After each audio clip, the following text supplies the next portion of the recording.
Coupez. Là, c'est bon, c'est parti.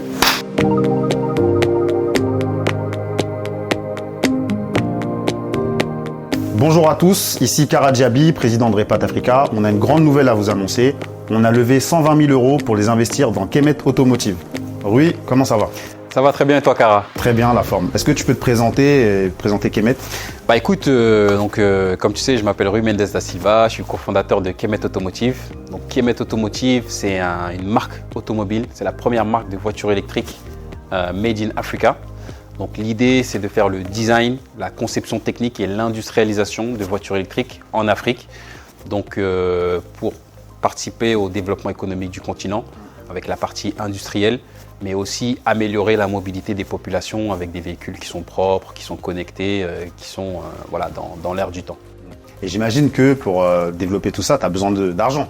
Ouais. Beaucoup d'argent. Et comment tu as fait pour lever les premiers euros? Bah écoute, comme toute start-up, donc nous aujourd'hui on a lancé le projet et on a eu besoin d'argent très rapidement, surtout qu'un projet de cette envergure, ça demande beaucoup d'argent. Donc on s'est lancé dans une levée de fonds. Donc on avait pour objectif de lever 500 000 €. Donc voilà, on a fait le chemin classique, hein. Donc on a fait le pitch deck, on a listé des investisseurs qu'on a contactés. Et on est très, très heureux et très fiers aujourd'hui d'avoir pu boucler ce financement avec des investisseurs africains ou afro-descendants de la diaspora ou du continent. C'est très important pour nous parce qu'aujourd'hui, ça nous montre qu'il y a un éveil des consciences et qu'on est vraiment soutenu dans notre démarche. Donc voilà, donc aujourd'hui, on est très content d'avoir bouclé ce financement avec ces investisseurs et vous. Ouais. Ripat Africa. Ouais. Alors nous, on a investi en groupe avec les membres de Ripat. Il y a à peu près 70 investisseurs. Pourquoi ça t'a tenu à cœur que Ripat vraiment investisse dans Kemet? Alors c'était vraiment très important pour moi, ça me tenait à cœur. C'est vrai que c'était compliqué, c'était un long processus, il y a eu des hauts et des bas. Mais pour nous, c'était important aujourd'hui de donner cette opportunité à la diaspora d'investir dans un projet ambitieux et structurant pour l'Afrique. Notre vision aujourd'hui, c'est vraiment de fédérer comme Ripat Africa, donc c'est le même esprit, et d'y aller ensemble. Le fait aussi de donner cette opportunité à la diaspora, c'est aussi une opportunité pour nous, parce qu'on peut bénéficier aussi de ce réseau-là, de différentes compétences. Je pense que dans les 70 membres, il doit y avoir des financiers, des communicants, des avocats, etc. Donc nous, au-delà de l'investissement, nous vraiment, on veut vous accompagner sur toute la vie de l'entreprise. Donc que ce soit si on doit mettre des ressources en communication et même en finance, comme tu dis, en tech, en design, etc. Voilà, l'idée c'est ça, c'est d'aller beaucoup plus loin que l'investissement. Super. Et c'est vraiment le type d'investisseurs qu'on recherche aujourd'hui, ces investisseurs qui peuvent nous accompagner au-delà de l'argent, nous mettre à disposition un réseau, comme tu dis, des compétences, voilà, et différentes choses. Donc je pense que c'est vraiment comme on dit, c'est pas le product market fit, c'est l'investor fit, je sais pas comment on dit ça. Ouais, mais voilà, je pense qu'on est vraiment sur la même longueur d'onde. Et le processus, comment tu l'as trouvé? Quand on était dedans, c'était compliqué. On s'appelait tous les jours à 7 h du matin. Alors aujourd'hui, maintenant qu'on a l'argent, je t'embête plus. Mais tu me manques. Des fois, je t'envoie des messages. Je te dis, tu me manques, lui, c'est comment? Du coup, c'est toi qui vas me courir après maintenant. Ah, bah non. Les statistiques, mon gars. Au revoir. Donc ouais, non, franchement, blague à part, c'était un processus qui était long et je pense qu'on a appris tous les deux. Les deux structures ont appris parce que c'était une première pour vous, c'était une première pour nous.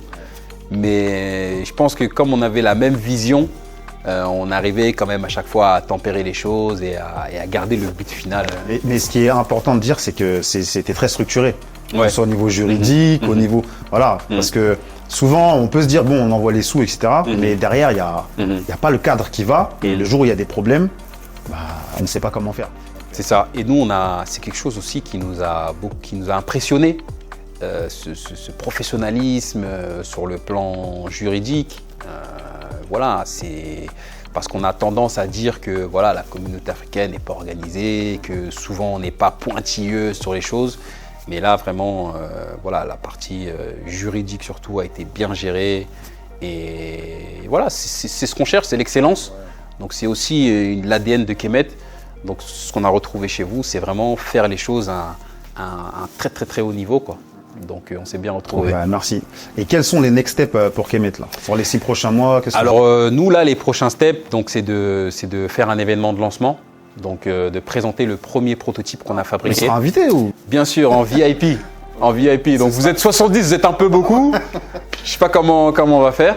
Mais en tout cas, voilà, on veut faire un événement de lancement pour lancer officiellement la communication. Donc on va présenter l'équipe, la vision. On va présenter notre prototype aussi, parce qu'aujourd'hui, on est fiers de pouvoir avoir construit, de pouvoir avoir fabriqué notre première voiture.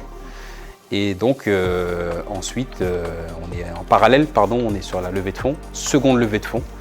Donc là, on est sur un montant qui est beaucoup plus élevé.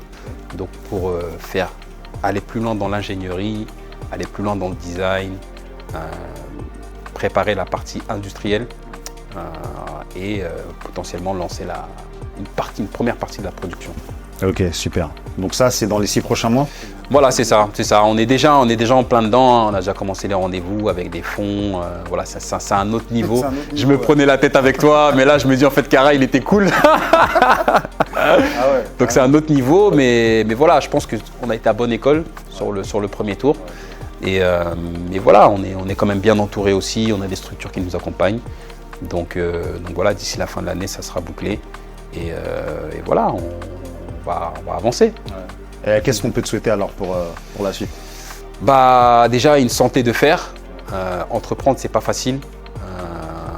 On est souvent challengé sur la santé mentale. On en parle beaucoup aujourd'hui, mais voilà, donc une bonne santé et voilà, de la réussite dans ce qu'on fait, du succès et beaucoup d'argent. Ouais, beaucoup d'argent. Merci Louis. Merci à toi encore pour la collaboration, c'était vraiment top. Merci à toi. Merci. Et on est ensemble, comme on dit. Ensemble. Salut.